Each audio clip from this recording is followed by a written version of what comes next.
Hi friends, welcome back to our channel. இவ்வளோ நாளாக நம்ம சேனலில் அகிலாவோட லைஃப் ஸ்டோரியை தாங்க பார்த்துட்டு வந்தோம். நிறைய பேர் அகிலாவோட ஸ்டோரியை பார்த்துட்டு ரொம்ப நல்லா இருக்குதுன்னு கமெண்ட் பண்ணியிருந்தீங்க.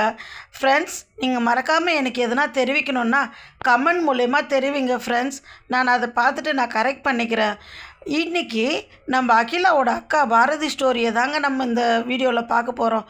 அகிலாவுக்கு எப்படி ஆதரவு கொடுத்து அந்த வீடியோவை பார்த்தீங்களோ அதே மாதிரி நீங்கள் பாரதியோட வீடியோவும் பாருங்கள், நல்லா இருக்குங்க.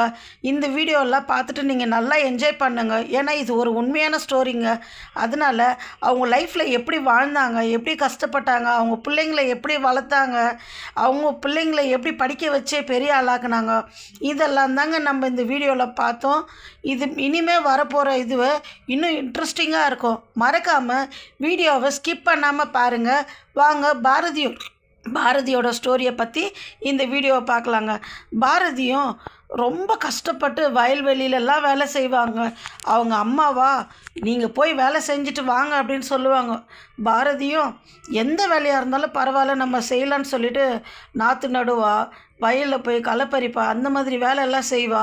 வீட்டுக்கு வந்த உடனே அவங்க அப்பா அம்மாவோ மாடுகளை வேறு பிடிச்சி வச்சுருக்குறாங்க.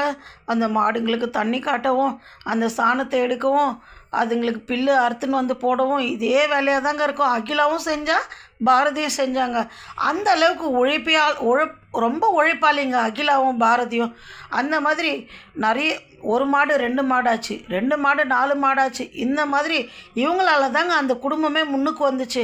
அந்த அளவுக்கு நல்லா வசதி பண்ணாங்க இந்த 2 பெண் பிள்ளைங்களும். அந்த அளவுக்கு கஷ்டப்பட்டு உழைச்சாங்க.